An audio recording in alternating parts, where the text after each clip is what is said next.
Assalamualaikum warahmatullahi wabarakatuh. Saya Fitria, guru Taman Kanak-Kanak Negeri 3 Tanjung Jabung Barat. Pada apresiasi GTK Hebat tahun 2025, saya mengambil topik 7 kebiasaan anak Indonesia hebat dengan judul Cyber Hebat, Sistem Berbasis Pembelajaran Kontekstual dan Pengawasan Digital untuk Anak Indonesia Hebat. Menuju TK Negeri 3 Tanjung Jabung Barat di Kecamatan Merlung memerlukan waktu sekitar 4 jam dari ibu kota kabupaten karena jaraknya 128 km. Akses tercepat biasanya melalui jalan perusahaan yang berbatu, namun jalur ini kadang ditutup sehingga harus memutar lebih jauh.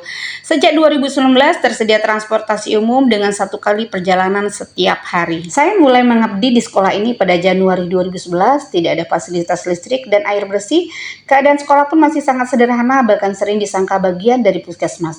Dengan keterbatasan, saya melukis dinding sekolah agar tampak lebih ceria. 6 bulan mengajar, kepala sekolah dan 2 guru pindah, tinggal saya dan 1 guru honor untuk mengurus segalanya. Sebelum tinggal di rumah pribadi, saya sempat tinggal di sekolah selama 8 tahun. Rumah saya berjarak 7 km dari sekolah. Merlung dan sekitarnya adalah daerah rawan banjir. Setiap musim hujan tiba, jalan menuju sekolah berubah menjadi lautan air. Saya harus melewati 3 titik banjir besar dengan gendangan yang kadang mencapai dada orang dewasa.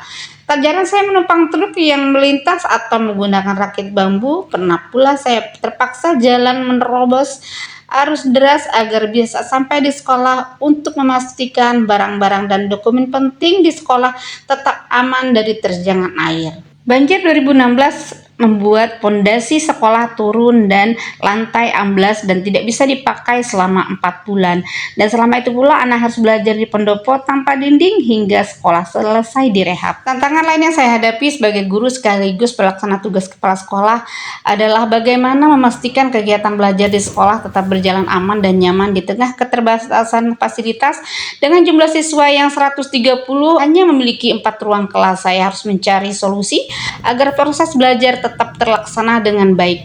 Akhirnya saya mengubah kantor, ruang guru, UKS, perpustakaan, bahkan dapur menjadi ruang belajar tambahan agar anak-anak tidak menumpuk di 4 kelas yang ada. Di tengah keterbatasan mulai dari kondisi alam hingga sarana sekolah yang minim, saya berusaha terus mengembangkan diri. Saya mengikuti berbagai program pemerintah untuk meningkatkan kompetensi diri, termasuk menjadi bagian dari program guru penggerak, baik sebagai guru penggerak, pengajar praktik maupun fasilitator guru penggerak. Semua itu saya lakukan agar dapat memberikan yang terbaik bagi anak-anak dan sekolah tercinta. Sekolah berada di daerah rawan banjir. Setiap kali hujan deras, air di lingkungan sekolah menjadi keruh dan berbau, sehingga tidak bisa digunakan untuk mencuci tangan, ke toilet, atau berwudu. Akibatnya anak-anak sering enggan datang ke sekolah karena khawatir tidak bisa beraktivitas dengan nyaman. Saya tidak ingin kondisi ini terus terulang tanpa pembelajaran. Saya menjadikan pengalaman bermakna bagi anak-anak agar mereka belajar dari situasi nyata di sekitar mereka. Saat banjir datang, terlihat bahwa anak-anak masih kurang memiliki empati dan kepedulian terhadap sesama. Mereka lebih fokus pada kenyamanan diri sendiri, dan disinilah saya terdorong untuk menumbuhkan kesadaran sosial dan rasa peduli. Untuk itu saya melakukan beberapa kegiatan pembelajaran kontekstual seperti membuat filter air sederhana, melakukan aksi sosial, membagi makanan kepada pasien di rumah sakit, serta mengembangkan aplikasi 7 kebiasaan anak Indonesia hebat agar pembiasan positif tetap terpantau dan bisa dilakukan bersama orang tua di rumah. Sebelum mulai aksi, saya terlebih dahulu berdiskusi dengan rekan-rekan guru untuk meminta pendapat dan saran terkait kegiatan yang akan dilaksanakan. Hal ini saya lakukan agar kegiatan yang dirancang benar-benar sesuai dengan kebutuhan sekolah dan dapat berjalan dengan efektif dengan dukungan dari teman-teman. Dengan penuh semangat, anak-anak mencari berbagai cara untuk menjernihkan air. Mereka membuat saringan sederhana dari botol bekas, menggunakan pasir, arang, kapas, dan kerikil, serta ijuk. Meskipun beberapa kali gagal, mereka terus mencoba dengan antusias hingga berhasil. Hasilnya, mereka mampu membuat saringan air berukuran lebih besar dari ember bekas cat. Melalui kegiatan ini, anak-anak belajar berpikir kritis, memecahkan masalah, dan peduli terhadap lingkungan. Berikutnya, kami mengajak anak-anak belajar kepedulian lewat aksi berbagi makanan kepada pasien di rumah sakit. Sebelum kegiatan, anak-anak diberi pembekalan tentang etika, sopan santun, serta pentingnya menjaga kebersihan dengan masker dan hand sanitizer. Saat berbagi, mereka mengucapkan kalimat penuh empati seperti "semoga lekas sembuh" dan "semangat ya". Wajah ceria dan kebahagiaan mereka menjadi bukti bahwa kegiatan ini dilakukan dengan penuh kegembiraan dan ketulusan. Sebagai tindak lanjut, saya membuat aplikasi 7 kebiasaan anak Indonesia hebat sebagai sarana pemantauan dan refleksi pembiasaan anak-anak di rumah.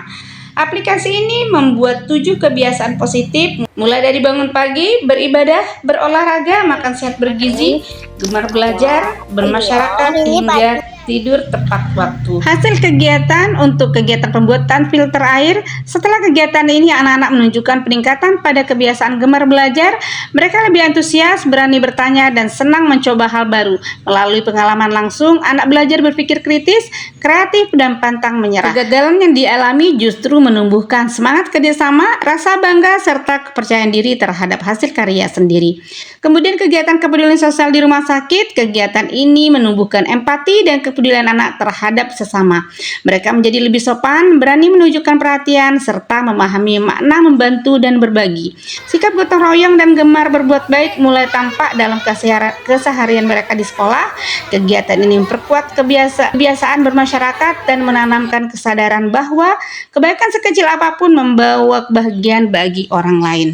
Aplikasi 7 kebiasaan anak Indonesia hebat membantu menjaga konsistensi pembiasaan baik anak di sekolah dan di rumah. Melalui kolaborasi guru dan orang tua, anak menjadi lebih percaya diri dan bangga dengan perilaku positif yang dilakukan setiap hari. Bagi saya menjadi guru bukan sekedar profesi, tetapi panggilan hati. Tantangan mengajar di daerah rawan banjir, keterbatasan fasilitas dan guru, serta kondisi alam yang tidak menentu tidak pernah membuat saya berhenti untuk terus berinovasi.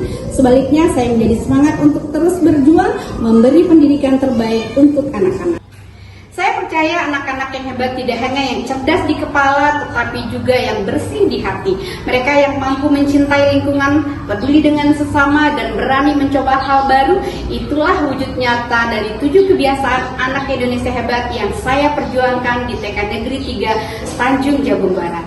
Saya Camat Perlu pada kesempatan ini ingin memberikan apresiasi yang sebesar-besarnya kepada Ibu Fitria selaku Kepala Sekolah, juga sebagai guru biasa, karena pada sampai saat ini Barat belum mempunyai Kepala Sekolah yang definitif. Ibu Fitria ini adalah salah satu sosok yang kreatif, tangguh, dan mempunyai dedikasi tinggi terhadap dunia pendidikan. Sosok yang bisa memberikan contoh kepada TK-TK yang lain.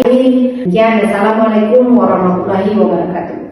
Saya Andika Baturahmi telah bersama Ibu Fitria selama 14 tahun. Dia menyaksikan sendiri dedikasi beliau yang luar biasa sejak awal berdirinya sekolah hingga menjadi lembaga berprestasi. Beliau selalu tangguh dan ikhlas dalam bekerja. Beragam kendala berat telah beliau hadapi dengan pengorbanan pikiran, waktu, dan tenaga yang besar. Di masa awal Ibu Fitria tidak hanya berperan sebagai guru dan pengurus administrasi, tetapi juga merangkap sebagai petugas kebersihan, bahkan menjaga sekolah. Assalamualaikum warahmatullahi wabarakatuh. Saya Ike Swayuni selaku Komite Sekolah TK Negeri 3 Tanjung Jabung Barat. Saya sangat mengapresiasi yang telah dilakukan oleh Ibu Fitria selaku guru dan PLT TK Negeri 3. Beliau sudah melakukan beberapa kegiatan yang berkaitan dengan 7 kebiasaan anak Indonesia hebat. Di antaranya, kegiatan gemar belajar, di mana anak-anak diajak membuat filter air sederhana, di mana kegiatan itu berkaitan dengan lingkungan kehidupan nyata anak-anak dalam kesehariannya. Yang kedua, kegiatan bermasyarakat, di mana anak-anak diajak ke rumah sakit, memberikan dan membagikan makanan serta minuman sehat kepada pasien-pasien yang ada di rumah sakit. Yang ketiga, penggunaan aplikasi pengawasan 7 kebiasaan anak Indonesia hebat, sehingga pelaksanaan 7 kebiasaan anak Indonesia hebat bisa dilaksanakan dengan kondisif. Senang bantu membuat filter air, bisa masukin pasir, batu, hijau, arang, dan tisu. Air yang kotor bisa menjadi bersih, jadi seperti penelitian yang hebat. Aku juga senang sekali bisa berbagi makanan kepada pasien yang lagi berobat di rumah sakit. Ternyata itu menyenangkan. Terima kasih Bu Fitri. Saya Enti Warnis, Kepala TK Ananda Desa Merlu. Yang dibuat Ibu Fitria sangat menarik dan kontekstual karena mengajak anak belajar langsung dari lingkungan melalui kegiatan filter air, kegiatan bermasyarakat, ditambah dengan aplikasi 7 kebiasaan anak Indonesia hebat. Program ini semakin menginspirasi dalam menumbuhkan pembiasaan baik pada anak-anak.